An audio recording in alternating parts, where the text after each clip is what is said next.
When searching for the best gaming keyboard, we keep an eye out for features, feel, and value for money. Each of the gaming keyboards in this guide deliver on these 3 points, though we've focused on various price points to cater for any sort of budget. The best gaming keyboard right now is the Asus ROG Strix Scope EU96 Wireless. It excels in every aspect, superb mechanical feel, and a full-size yet compact design. But if you want to go for something cheaper, we've been absolutely blown away by the G-Skill KM250 RGB, which is easily the best budget gaming keyboard in 2024. We have listed the best gaming keyboards in 2024 and their key features. You need to consider this to help you choose the best one for you. For more information on the product, as always, I've included a link in the description box down below, which are updated with the best prices on each product. Like the video, comment, and don't forget to subscribe. Be sure to stay tuned till the end so you don't miss anything. Now let's get started. Number 5. Asus ROG Strix Scope EU96 Wireless. The best gaming keyboard is the Asus ROG Strix Scope EU96 Wireless. It's rare that a keyboard is such an all-around joy to use as this is. There are faster, smarter, even cheaper boards. You'll find all of those recommendations below, but the Strix Scope EU96 Wireless brings together many of the features we're looking for in a modern gaming keyboard. Firstly, some of the smoothest mechanical switches in the biz. You can pick between ROG-branded NX Snow or NX Storm switches in this board. I've been using the Snow switches, which are your regular linear DLEO with an actuation force of 45 grams, though the Storm switches are a moderately heavier tactile option. These switches alone aren't anything special, but a little lube goes a long way. A drop of lube on every mechanical key switch makes a surprising amount of difference to the typing experience. Each key press is smooth, consistent, and every thwack produces a glorious clack. This lube is already pre-applied to each switch, which saves you the hassle of opening each one and applying it yourself. We've done that before and it can get messy. Both of the available switches actuate at 1.8 millimeters, which is pretty snappy, though not quite as snappy as the Corsair K70 Max at its lowest adjustable actuation point of 0.4 millimeters. Similarly, the Strix Scope's polling rate is a mere 1000 Hz, slower than the K70 Max at 8000 Hz. Not that I noticed that in-game, the Scope EU96 feels extremely responsive. It's also relatively quiet. The sound of the linear switch is reduced to a light pitter-patter by the sound-dampening foam, sturdy PBT plastic keycaps, and switch pads. Lubed-up, sturdy stabilizers also keep the larger keys, namely the spacebar, quiet. You're able to swap out any of the NX Snow switches on this keyboard for keys of your choosing. However, if you don't replace them with lubed switches, I will personally hunt you down. Don't do the Scope EU dirty like that. The Scope EU96 is nearly a full-size board. Importantly, retains a full numpad, though it's been squished down into a more compact chassis. As a result, the delete key is further away from your pinky than normal. It takes some getting used to, but I've been tapping away on it for a couple of weeks now, and I feel I've got typing on the Scope EU96 down to a fine art. Number 4. SteelSeries Apex 3 TL. The SteelSeries Apex 3 TL is an entry-level gaming keyboard with rubber dome switches. It's a smaller version of the SteelSeries Apex 3, and it's one of the few non-mechanical gaming keyboards available in a 10K-less size, providing you extra space on your desk to move your mouse around since it doesn't have a numpad. It's also certified to be IP32 rated, meaning it's resistant to some liquid, so you shouldn't have to worry about damaging it if you spill your drink.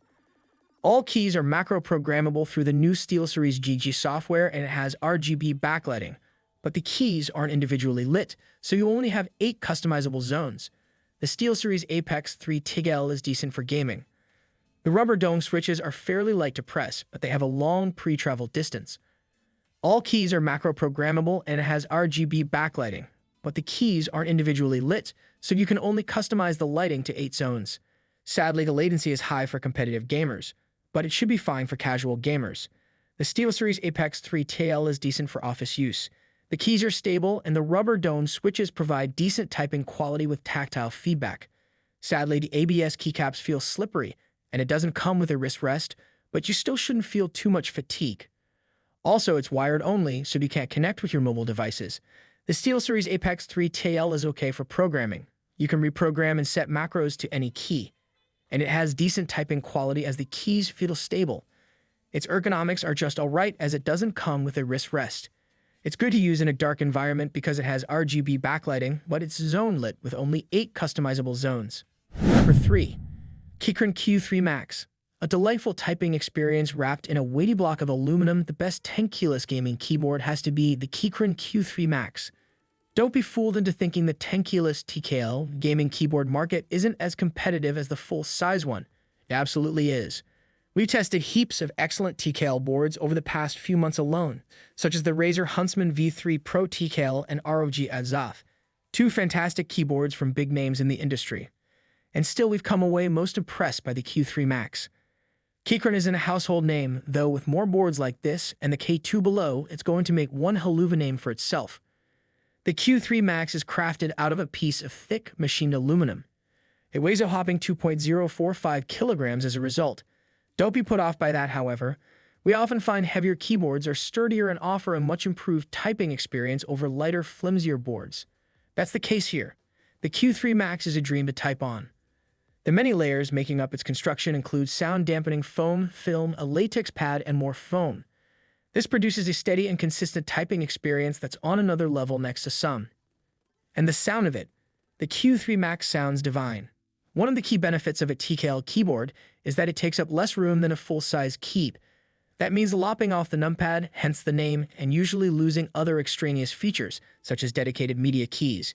However, we've seen a growing trend for keyboard manufacturers of stuffing some sort of media controls elsewhere, and that's exactly what Keychron has done here. The Q3 Max comes with a knob, otherwise known as a dial, which offers volume up/down or zoom in/out or brightness up/down or a whole lot more. It's whatever you want it to be within reason and changeable via the open-source QMK firmware keymap tool, Launcher. Launcher is available to use via a browser, which is pretty neat. Each key on the Q3 Max is fitted with an RGB backlight, which is also controllable via that same dial and the onboard shortcut keys. There are 3 switches to choose from: Gaterin, Jupiter, Red, Brown, and Banana. All 3 come prelude, which means like the ROG Strix Scope EU96, they're slick to type on. Number 2. Mountain Everest 60. The Mountain Everest 60 is the best compact gaming keyboard and cute as hell. It has all the enthusiast keyboard extras you could want, but crucially has the total utility to be your daily driver of a keyboard. Mountain isn't the first to create modular keyboards. Estes even made its own years back, but it's the first to get it right, offering a solid, secure fit for the modular components, as well as multiple mounting options, makes the whole setup actually useful and not just some marketing gimmick. On its own, though, the Everest 60 isn't modular, but there is a dedicated numpad that can be purchased separately, and it's hot swappable. Crucially for me, it will also attach to either side of the board. If you're still rocking a numpad on the right-hand side of your gaming keyboard, then you're just plain doing it wrong. The key benefit of a smaller keyboard is that your mouse and WSAD hands are closer together, and switching the numpad to the left means you still get to use the extra buttons and the extra desktop real estate for your gaming rodent. The tiny right shift key does take some getting used to, but the addition of the cursor keys makes a huge difference to the overall utility of the Everest 60. But that's not the only reason I've fallen in love with the board, however. This thing just oozes quality. It's easily the best typing experience I've had, and all from a compact design I'm usually not that fussed on. The base of the keyboard has a layer of silicone inside it to add weight and dampen the sound, but then there are also 2 layers of foam on either side of the PCB to again improve the oral experience. Mountain has used genuine cherry stabilizers on the board too, but has made sure they're fitted and lubed properly for the Everest 60 to ensure there's no rattle on you in the broad spacebar. Number 1. Wooting 2He. The Wooting 2He is the best rapid trigger gaming keyboard. What the heck does that mean? It means this keyboard employs Hall effect switches to its benefit in competitive games. By measuring when a user releases a key and resetting it faster than would be possible on a standard mechanical switch, this keyboard can improve a user's response time in games like Valorant and Counter-Strike. You need to know how a traditional mechanical switch works before you can truly appreciate rapid trigger. Take a Cherry MX Red switch, for example. This will require a set amount of travel, 2 mm, and a set actuation force, 45 cn, to hit the operating position. This is when the switch's metal contacts meet one another and a signal is sent through the keyboard to your PC and a key press is registered, after which the switch travels back up and hits a reset point just about the operating position. None of this can be changed as it's based on the mechanical parts within the switch. You could, however, buy different mechanical switches for a different mix of actuation force, travel, and reset. A Hall effect switch is different. There's a magnet within the stem of every Lecker switch, and by measuring the magnetic force of that magnet as it moves through a Hall effect sensor on the keyboard's PCB, The Wooding 2, he is able to accurately track the full depression and return of the mechanical switch. Since this isn't predetermined by the switch itself, a user is able to adjust the operating position and reset point accordingly in a keyboard's firmware. Other switch types are able to do this too, including optical and induction, though right now we feel Wooding does it best. Rapid Trigger is a feature that intuitively changes the reset point based on each key press. So when you press a key, the reset point is always engaged the moment you release it. This means you can then depress the key again without having to fully release it each time.